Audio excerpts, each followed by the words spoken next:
الحمد لله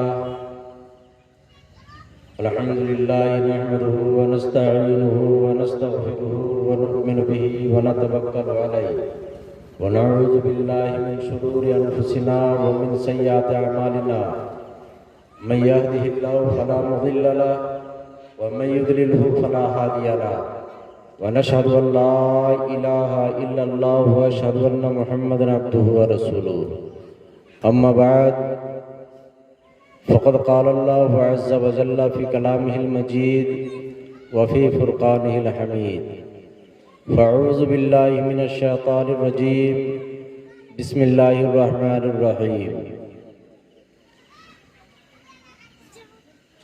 الذي خلق الموت والحياة ليبلوكم أيكم أحسن عملا صدق الله العظيم وصدق رسوله النبي الأمين المدين المتين المبين الكريم সমস্ত তারিফ ও প্রশংসা মহান আল্লাহ পাক রব্বুল ইজ্জতের জন্য। সকলেই বলুন আলহামদুলিল্লাহ। একটু টাকুক দেন। হয়তো আপনারা বুঝছেন যে মৌলভী সাহেব চেয়ারে বসে গেছে, এবারই শেষ, এবার ওই বলবে না, এরকম ভাবিয়েন না। পরিস্থিতি এবং বাস্তবিক শারীরিক পজিশন আমার খুব একটা ভালো নয়। এর পূর্বেও সম্ভবত গত বছর প্রোগ্রাম ছিল, আমি শারীরিক অসুবিধার ক্ষেত্রে এবং কারণে আসতে পারিনি। আজ এসেছি, সকাল অবধি আলহামদুলিল্লাহ বেশ ভালোই ছিলাম, এখন একটু গা ডোলোমলো করছে। একটু আপনারা সাথ দেন ইনশাআল্লাহ। আজিজ কিছু হাদিস তুলে ধরবো আপনাদের সামনে, যে হাদিস বিশেষতম একটি পুস্তক, যেটাকে গোটা বিশ্বের হাদিসের মধ্যে প্রথম গ্রন্থ বলে আখ্যা দেওয়া হয়েছে। গোটা বিশ্বের হাদিসের প্রথম হাদিসের বই, যেটাকে মর্যাদা দেওয়া হয়েছে ওই হাদিস থেকে। এবং কিছু শব্দ তুলে ধরব গোটা বিশ্ব ব্রহ্মাণ্ডের বুকে হাদিসের যেটা দ্বিতীয়তম মর্যাদাময়ী বই, সেটা হচ্ছে আস-সাহিহুল মুসলিম কিংবা আস-সাহিলে মুসলিম ইবনুল হাজ্জাজিল কাশিরি, উনার ওই বই থেকে। শর্ত হচ্ছে একটু আপনাদেরকে হুহা করতে হবে। এই হুহা করলে কি হয়, এর পূর্বে বহু হাদিস শুনেছেন। ওই সমস্ত হাদিসের মধ্যে থেকে একটি হাদিস নবী আলাইহিস সালামের হাদিস রয়েছে। আল্লাহ রাসূল জনাবে মুহাম্মদ সাল্লাল্লাহু আলাইহি ওয়াসাল্লাম তিনি বর্ণনা, নবী আলাইহিস সালাম বলেন যে মান কালা সুবহানাল্লাহ আত-তাসবিহু নিসফুল মিজান ওয়া আলহামদুলিল্লাহি ইয়ামলুহু ওয়াল্লাহু আকবার ইয়ামলু মা বাইনাস সামাই ওয়াল আরদ। নবী করিম সাল্লাল্লাহু আলাইহি সাল্লাম বলেন যে হে মুসলমান, এই যে একটা শব্দ বললাম, একটু ঠুসঠাস হুহা, উদ্দেশ্য কিছু জিজ্ঞাসা করলে কিংবা প্রয়োজন কিংবা পরিস্থিতি দাঁড়ালে কিছু বলিয়ে কি বলবেন আর কি বললে কি মর্যাদা পাবেন। স্টেজ কিংবা ইসলামিক অনুষ্ঠান, এরকম অনুষ্ঠানে কি ডাক কিংবা কি সাড়া দিবেন, মুখ থেকে শব্দটা কি ধরনের বের হওয়া উচিত, সে শব্দকে ফলো করুন। নবী করিম আলাইহিস সালামের এই হাদিস নোট করেন আল্লামা খতিব তাবরেজি দামেশকি মিশকাতুল মাসাবিহ এর মধ্যে, এবং দ্বিতীয়ত গ্রন্থ আস-সাহিহুল মুসলিম এর মধ্যে, তৃতীয়ত ইসলামিক জটিল এবং খ্যাতনামা গ্রন্থ আস-সাহিহুল বুখারী এর মধ্যে। তিনটাতে দুই একটা শব্দ এদিক ওদিক, বাকি অক্ষরের এদিক ওদিক, বাকি পুরো হাদিস একরকম ভাবেই রয়েছে। নবী করিম আলাইহিস সালাম বলেন আত-তাসবিহু নিসফুল মিজান ওয়া আলহামদুলিল্লাহি ইয়ামলুহু আল্লাহু আকবার ইয়ামলু মা বাইনাস সামাই ওয়াল আরদ। জনাবে মুহাম্মদ সাল্লাল্লাহু আলাইহি সাল্লাম ইরশাদ করেন যে হে মুসলমান, যদি তোমাদের কোনো একটা কাজ, কোনো একটা জিনিস, কোনো একটা বস্তু যদি ভালো লাগে, তাহলে তোমরা কি করবে, সুবহানাল্লাহ শব্দটা বলিও। কারণ যদি তোমরা সুবহানাল্লাহ শব্দটা মুখ থেকে একবার বের করো, দেয়ার নবী মুস্তাফা সাল্লাল্লাহু আলাইহি ওয়াসাল্লাম বলেন যে আত-তাসবিহু নিসফুল মিজান, যদি একবার সুবহানাল্লাহ বলো, তো ওই একবার সুবহানাল্লাহর বলার ফজিলতে এবং বরকতে আল্লাহ পাক রব্বুল ইজ্জত হে মুসলমান তোমাদের এতটা নেকি দিবেন যে কাল কিয়ামতের মাঠে নেককার এবং বদকার বান্দাদের নেকি এবং বদি, পাপ এবং পুণ্যি যে তারাজু কিংবা যে দাড়ি পাল্লা দিয়ে ওজন করাবেন আল্লাহ পাক রব্বুল ইজ্জত, সুবহানাল্লাহ বলার বরকতে একটা পাল্লাকে নেকিতে ভরে দেওয়া হবে। और मोहब्बत से बोलो ना सुबहान अल्लाह, और एक बार जी लगा के बोलो सुबहान अल्लाह। আরো নবী করিম সাল্লাল্লাহু আলাইহি ওয়াসাল্লাম বলেন আলহামদুলিল্লাহি আমলাহু, যে হে বিশ্ববাসীরা শুনো, সুবহানাল্লাহ বললে এ মর্যাদা, কিন্তু মনে রাখবে কোন ব্যক্তি যদি আলহামদুলিল্লাহ এ শব্দটা আল্লাহর কোন একটা নিয়ামত, তাতে একটা সুন্দর হাদিসই হোক না কেন, একটা সুন্দর বার্তা হোক না কেন, একটা সুসংবাদই হোক না কেন, নবী আলাইহিস সালাম বলেন আলহামদুলিল্লাহি আমলাহু। আর যখন কোন মুসলমান একবার আলহামদুলিল্লাহ শব্দটা মুখ থেকে বের করে দেয়, জনাবে মুহাম্মদ সাল্লাল্লাহু আলাইহি সাল্লাম বলেন যে আল্লাহ পাক রব্বুল ইজ্জত ওই বান্দার নেকি এবং বদি ওজন করার যে দাড়ি এবং পাল্লা থাকবে, ওই দাড়ি পাল্লার দুইটা পাল্লাকে আলহামদুলিল্লাহ বলার বরকতে এবং নেকিতে ভরে দিবেন। আর নবী আলাইহিস সালাম বলেন ওয়াল্লাহু আকবার ইয়ামলাউ মা বাইনাস সামাই ওয়াল আরদ। আর যদি কোনো মুসলমান একবার আল্লাহু আকবার শব্দটা মুখ থেকে বের করে, তাহলে আল্লাহ পাক রব্বুল ইজ্জত ওই ব্যক্তিকে এতটা নেকি দিবেন, আল্লাহ পাক রব্বুল ইজ্জত ওই ব্যক্তিকে এতটা নেকি দিবেন যে আকাশ থেকে নিয়ে এই স্থল পর্যন্ত যে সমস্ত জায়গা খালি রয়েছে, এই আল্লাহু আকবার বলনেওয়ালা ব্যক্তির নামায়ে আমালে নেকির খাতাতে পুরো খাতাটাকে নেকিতে ভরে দিবেন। তাই যদি হাদিস বুঝতে পেরেছেন, আর আমার অন্তর এবং আত্মবিশ্বাস বলছে যে নিঃসন্দেহে আপনারা হাদিস বুঝতে পেরেছেন, অতএব হাদিসের শব্দের দিকে লক্ষ্য রেখে দিয়ে একবার প্রেম এবং ভক্তির সাথে বলুন সুবহানাল্লাহ, আরেকবার বলুন আলহামদুলিল্লাহ, আর নারে তাকবীর। এই যে হাদিস এবং হাদিসের তিনটা ছেদ পাঠ করা হলো, তিনটা ছেদেরই পরিপূর্ণ নেকি এবং সওয়াব পেয়ে গেলেন। হাজী সাহেব আপনি চলে আসুন করে, চলে আসুন করে। তো বিরাদরানে মিল্লাত ইসলামিয়া মূল শব্দ যেখান থেকে বেরিয়ে এসেছিল, সে শব্দ হচ্ছে এই যে আপনাদের ওই একাট্টু বলা লাগবে, নচেত কোনো বক্তা যতই বড় খেতানামা বক্তা হোক না কেন, তার দ্বারা আলোচনা এবং যথেষ্ট পূর্বক আলোচনা সম্ভব নয়। তাই বিরাদরানে মিল্লাত ইসলামিয়া, আজ আমরা সকলেই জানি যে আমাদের আজকের এ প্রোগ্রাম হচ্ছে ইসালে সওয়াবের উদ্দেশ্যে।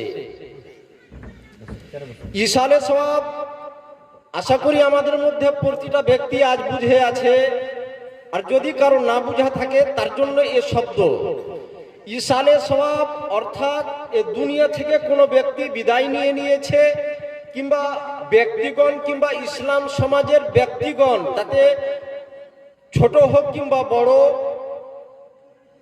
পুরুষ হোক কিংবা লেডিস, যেই পুরুষ হোক কিংবা মহিলা, যেই হোক না কেন, যারা এই দুনিয়াকে ত্যাগ করে দিয়ে পর জগতের দিকে গমন করে গেছে, অর্থাৎ মারা গেছে কিংবা ইন্তেকাল করে গেছে, তাদের নামে কিছু পড়া, কিছু দোয়া খায়ের করা এবং ওটাকে ওই মুর্দা ব্যক্তিদের নামে সদকা করে দেওয়া, দান করে দেওয়া, যে এটা কিংবা এর নেকিগুলো আমরা মুর্দা ব্যক্তিদের দান করে দিলাম, সদকা করে দিলাম, এটাকে বলা হয় ইসালে সওয়াব। আজকের প্রোগ্রামের মূল উদ্দেশ্য যেটা আমি জানি এবং এর পূর্বে শুনেছি, আজকেও শুনলাম, যে আজকের সাদিকপুর জালসার এই প্রোগ্রামের মূলত উদ্দেশ্য হচ্ছে ইসালে সওয়াব। এই ইসালে সওয়াবের দিকে লক্ষ্য রেখে দিয়ে কয়েকটা শব্দ আমি বলবো, ইনশাআল্লাহ আজিজ মনে রাখেন, দুনিয়াতে যতই বড় ফিতনাবাজ থাকুক না কেন, কেউ আপনার ঈমানকে হিলিয়ে দেওয়া তো দূরের কথা, আপনার ঈমানকে স্পর্শ পর্যন্ত করতে পারবে না। বলুন ইনশাআল্লাহ। শুনবেন ওই হাদিসগুলো, শোনাবো, মাথা হিলালে হবে না, মাথা বুঝলেন এত বড় 2.5-3 কেজি ওজন, ছোট্ট সারা মুখ হিলাবেন। আমি ওই শব্দগুলো মুখ থেকে কিছু বের করছি, যেগুলা ক্লাসরুমে ছাত্রদের সম্মুখীন হাদিস এবং তাফসির ইত্যাদি সাবজেক্টগুলো পড়াতে গিয়ে ইউজ করি। এত বড় মাথা না হিলিয়ে ছোট্ট সারা মুখ হিলিয়ে দিবেন ইনশাআল্লাহ। আমার মতো গুনাহগার পাপী আলিমও আপনার প্রতি রাজি এবং খুশি পাবে, এবং আশা করি আমার মতো যাতে ছোট হোক কিংবা বড় কোনো একজন আলিম ও যদি খুশি এবং আনন্দ পেয়ে যায়, মনে রাখবেন যে ইনশাআল্লাহুল আজিজ ওই আলিমের খুশি এবং আনন্দতে স্বয়ং রাসূলুল্লাহ আনন্দিত হয়ে যাবেন। আর যে বাক্য এবং বিষয় দেখে দিয়ে স্বয়ং রাসূলুল্লাহ আনন্দিত হবেন, ওই সমস্ত মেটার থেকে স্বয়ং আল্লাহ রাজি এবং খুশি থাকবেন। সুবহানাল্লাহ, বলুন না মোহব্বতের সহিত সুবহানাল্লাহ, সুবহানাল্লাহ। আজকের প্রোগ্রাম ইসালে সওয়াব। প্রথম প্রশ্ন এবং কোশ্চেন, ফার্স্ট কোশ্চেন, প্রথম শব্দ, এই কবরস্থানের পার্শ্বে কিংবা কবরস্থান লাগোয়া এই যে প্রোগ্রাম, এই প্রোগ্রাম জায়েজ আছে কিনা? কত বছর ধরে চলছে প্রোগ্রাম? আলিম ওলামাগণ রয়েছেন, আরো সব রয়েছেন ইত্যাদি। কোনোদিন জেনেছেন কাউকে, কিংবা কেউ প্রয়োজন মনে করেছেন যে এটা আমাদের জানার বিষয়? এই যে লাগোয়া একটা প্রোগ্রাম, কিংবা মনে করেন যে প্রয়োজন মাফিক, কিংবা কেউ মনে করলো যে কবরস্থানের মিডিলে ভিতরে একটা ফাঁকা জায়গা দেখে দিয়ে দুটো আলোচনা, ওটাও বাদ দেন। কোন একজন ব্যক্তি তার জানাজার জন্য আসলেন, ওই জানাজার মিডিল পজিশনে আপনি কি করলেন, কিছুটা জানাজার পরে এবং দাফনের মধ্যে কিছুটা টাইম পেলেন, ওই মুহূর্তে কিছু ইসলামিক আলোচনা, কিছু শব্দ, কিছু ব্যক্তিকে আবার দেখতে পায় হা হা হি ইত্যাদি। কিন্তু এই তিনটা মূল মেটার আমার, কে কি করলো ওটা উদ্দেশ্য নয়। আমি বলি এটাই প্রতিটা স্থানে যে আপনি, আমি, আপনারা, আমরা ইসলাম সমাজের ব্যক্তি, আমরা মুসলমান, আমাদের করণীয় কি, আমরা কি করব? কে কি করছে দেখে লাভ নাই। আমরা কি করব, আমাদের কৃতত্ব কি, আমাদের কর্ম কি হওয়া উচিত? প্রশ্ন তিনটা একটা প্রশ্নের মধ্যে, যে কবরস্থান লাগোয়া এর মধ্যে প্রোগ্রাম, কবরস্থানের মিডিলে কেউ প্রোগ্রাম, কবরস্থানের মিডিলে ওই জানাজা এবং এর মধ্যে কিছু সময় ওর মধ্যে একটা গোল জামায়াত করে দিয়ে কিছু আলোচনা, কিংবা দুইজন, তিনজন, চারজন মিলে জানাজা দাফনে এখনো দেরি আছে, মাটি দিতে দেরি আছে, কিছু ইসলামিক আলোচনা, এটা চলবে কিনা? কিন্তু মূল একটা প্রশ্ন, এটা জরুরি, কম্পালসারি, ইট ইজ মাস্ট, লাগবে এটা, সেটা হচ্ছে আপনি কবরস্থান লাগোয়া প্রোগ্রাম করছেন। আসুন এর জন্য হাদিস এবং দলিল স্বরূপ আপনি বই খুলুন। বইয়ের নাম হচ্ছে আস-সাহিহুল বুখারী। এই বইয়ের রাইটার হচ্ছেন আল্লামা মুহাম্মদ ইবনে ইসমাইল বুখারী। কোরআন শরীফের পর, কোরআনুল মজিদের পর গোটা বিশ্ব ব্রহ্মাণ্ডের মধ্যে যে বইকে এক নম্বর বই বলে আখ্যা দেওয়া হয়েছে, এবং গোটা বিশ্ব ব্রহ্মাণ্ডের আলিম ওলামাগণ, মুফতি মুহাক্কিকিনগণ এক বাক্যে ডিক্লিয়ার এবং ডিক্লিয়ারেশন দিয়েছেন, এবং যার ডিসিশন বেরিয়ে এসেছে সেটা হচ্ছে আসাহুল কুতুবে বাদা কিতাবিল্লাহি আস-সাহিহুল বুখারী।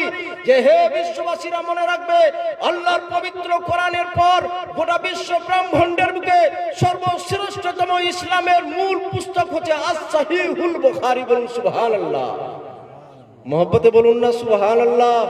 আমার জান চলে না এই শব্দ, আপনার মহব্বতে, আল্লাহর রহমতে এই শব্দ বেরিয়ে আসছে। আপনি একটু আপনার মধ্যে জান তৈরি করুন। মনে রাখবেন একটা শব্দ, যে জিंदगी जिंदा दिली का नाम है। रोशन भाई मोहब्बत से आप भी ना बोले सुभान अल्लाह, सुभान अल्लाह। एक बार मोहब्बत से बोल दो सुभान अल्लाह, सुभान अल्लाह। जिंदगी जिंदा दिली का नाम है, जिंदगी जिंदा दिली का नाम है।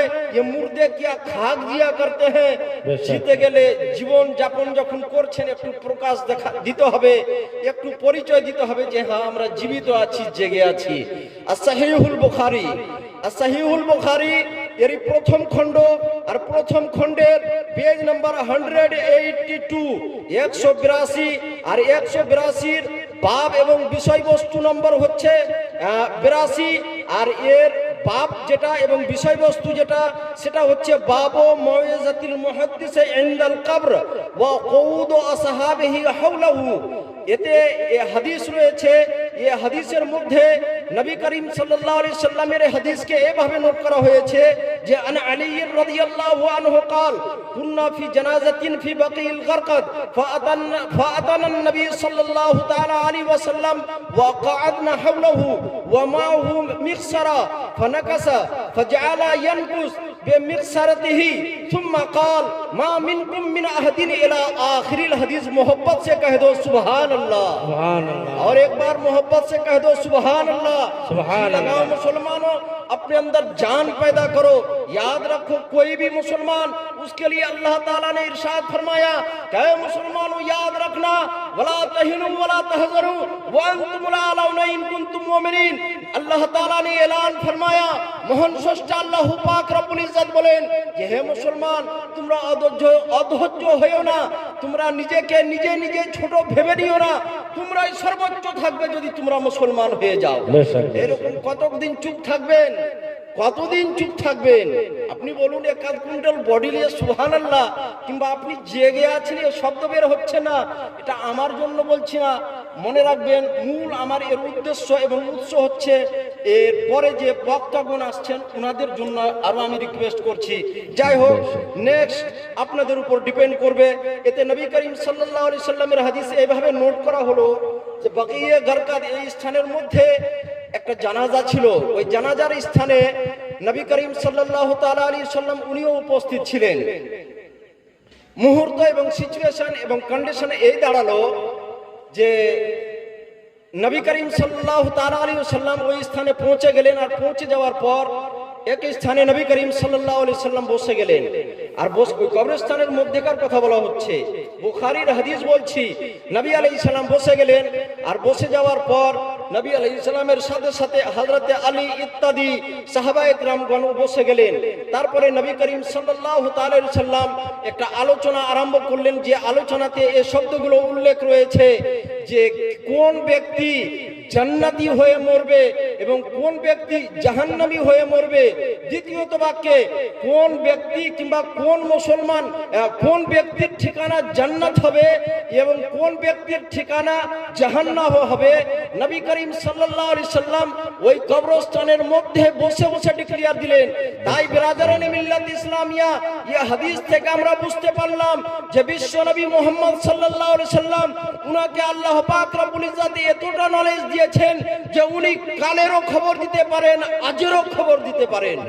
সুবহানাল্লাহ, সুবহানাল্লাহ। ব্রাদারানে মিল্লাত ইসলামিয়া, এই হাদিস থেকে বিশেষ যেটা আমরা মশলা এবং ইসলামিক আইন এবং ল বুঝতে পারলাম সেটা হচ্ছে এই যে কবরস্থানের মধ্যে, কত দূরের কথা, কবরস্থানের পার্শ্বেও যদি কোনো কবরস্থানের পার্শ্বে তো দূরের কথা, কবরস্থানের ভিতরেও যদি কোনো কবরের বেহুরমতি, বেইজ্জতি এবং অসম্মানী না হয়, ওই স্থানেও আমরা ইসলামিক আলোচনা, ইসলামের কোরআন ও হাদিসের আলোচনা আমরা রাখতে পারি। এর মধ্যে কোনো দ্বিরাই নয়, যার জন্য প্রুফ এবং প্রোফাইলে as-Sahihul বুখারী আর as-Sahihul বুখারীর পেজ নাম্বার 182 এর হাদিস। দ্বিতীয়টা ম্যাটার সেটা হচ্ছে যে আমাদের আজকের এই প্রোগ্রাম যেটা সাদিকপুর নিবাসী এই প্রোগ্রামের আয়োজন করেছে, সে প্রোগ্রাম হচ্ছে ইসালে সওয়াব। এই ইসালে সওয়াবের মধ্যে একটা বিষয় দাঁড়াবে, সেটা হচ্ছে এই যে আমরা যেগুলো করছি এগুলো কি কবর পর্যন্ত পৌঁছায়? এগুলো কি মুর্দা পর্যন্ত যায় কি না? এটা একটা মারাত্মক প্রশ্ন। যদি নাই যায়, এই বললো ওই বললো, আর বলে বলে ওই একটা শব্দ আছে, আমি আনছি না ওই শব্দ, বাংলা ভাষাতে খুব প্রচলিত। তো ওই তো কিংবা ওই রকম তো নয় যে কেউ কিছু বলে দিয়েছে কোনো কালে আর আজ আমরা ওই তালে চলছি, হয়েছে কোনো কালে আর চলছে আমাদের তালে, এরকম তো বিষয় নাই।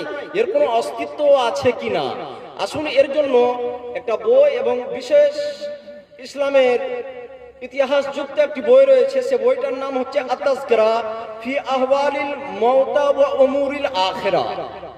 এটা হচ্ছে একটা বই, বিশাল আকারের বই। এই বইয়ের মধ্যে আল্লামা আবু আব্দুল্লাহ উনি একটি ওয়াকিয়া এবং ঘটনা নোট করেন, যেটা কিছু দূর হাদিস সাপেক্ষে, হাদিসের মর্যাদা পেয়ে আছে।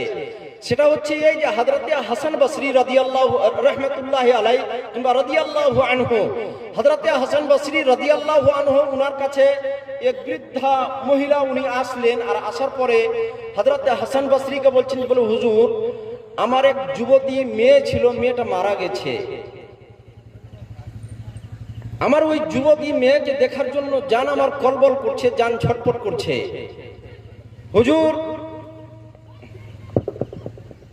কোনো উপায় যদি হয়, কোনো রাস্তা যদি হয়, তাহলে একটু রাস্তা বলুন।